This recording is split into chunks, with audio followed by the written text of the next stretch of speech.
तो दोस्तों सबसे पहले शुरुआत से बताते हैं। सबसे पहले हमने एजेंट से 2000 रुपया देके और वीज़ा लगवाया था। वीज़ा लगवाने के बाद सबसे पहले हम सियालदह स्टेशन गए। सियालदह स्टेशन जाने के बाद वहाँ से हर 1-2 घंटे में ट्रेन छूटती है, तो वहाँ से हमने बनगांव के लिए ट्रेन पकड़ी और बनगांव जाके पहुँच गए। बनगांव में फिर जाने के बाद एक टेम्पो भाड़ा करके लगभग 150-200 रुपये लिया और वहाँ से बनगांव जो है बॉर्डर पे हमने एंट्री लिया।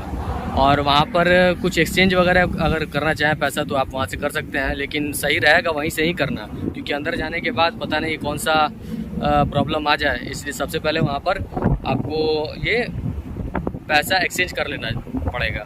फिर उसके बाद हमने बॉर्डर पार किया। बॉर्डर पार करने के बाद फिर तो वहाँ से सीधा हम खुलना गए, खुलना सिटी। खुलना से फिर वहाँ बस स्टैंड में थोड़ा घूम घाम के और फिर बस वगैरह पकड़ के हम ढाका चले गए। ढाका कुछ दिन रहे। ढाका रहने के बाद सैदपुर से ठाकुरगंज के लिए बस पकड़ा और फिर ठाकुरगढ़ से पंचागढ़ के लिए पंचागढ़ के लिए हमने बस पकड़ा। ये 2-3 बस हमको चेंज करना पड़ा। फिर उसके बाद हम बॉर्डर के पास पहुँच गए। तो हम लोग बंगला बंदा निकल गए। बंगला बंदा में कहने का मतलब ये है कि आप एक बॉर्डर से आप एंट्री करते हैं तो दूसरे बॉर्डर से भी निकल सकते हैं, इसमें कोई दिक्कत वाली बात नहीं है। तो फिर अब देखिए आगे का वीडियो, जो हम लोग बॉर्डर पे जो हमने टाइम स्पेंड किया तो उसका वीडियो अब शुरू होता है। तो आप ये मेरे पीछे देख सकते हैं, ये इमिग्रेशन सेंटर है। यहाँ पर अब हम लोग अपना पासपोर्ट का जो इमिग्रेशन है वो कराते हैं और यहाँ से एग्ज़िट करने की कोशिश करते हैं। देखते हैं कि आगे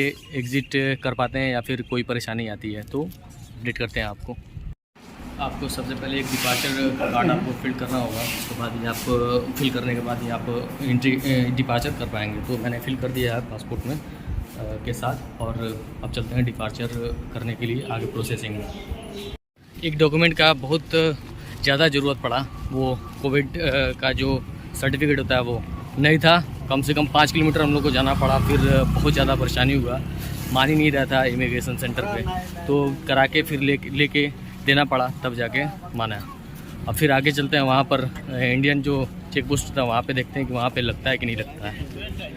ये पीछे आप देख सकते हैं, ये बस एक ही लाइन है यहाँ पर, यहाँ से बांग्लादेश और इसके पीछे बगल में इंडिया शुरू हो जाता है। ये न्यूली फ्रेंड बने हुए हैं बांग्लादेश जी, बांग्लादेश के। Name Shubhadeep Das. Nice to meet you. Thank you. चलिए तो फिर अब अपने देश चलते हैं वापस। यहाँ पर ये कुछ सीट वगैरह बनाया गया है यहाँ पर कुछ जो प्रोग्राम वगैरह करने के लिए। तो ये देख सकते हैं, कभी प्रोग्राम होता है तो ये इसका इस्तेमाल होता है। और क्या, बस पूरा खाली ही साथ दिखाई दे रहा है। लग रहा है हम ही 2 आदमी हैं जाने वाले। और ये पीछे देखिए, उस बॉर्डर के पास सारे लोग अपना सेल्फी वगैरह कुछ खींच रहे हैं और मस्ती कर रहे हैं। तो अब अपना ये लास्ट स्टेप बचा हुआ है इमिग्रेशन, इंडिया में इमिग्रेशन कराने का। तो ये है पीछे इमिग्रेशन ऑफिस और हम लोग अभी पूरे तरीके से इंडिया में एंट्री कर गए हैं। और बस ये लास्ट स्टेप हो जाए तो फाइनली हम यहाँ से आगे निकल चलेंगे।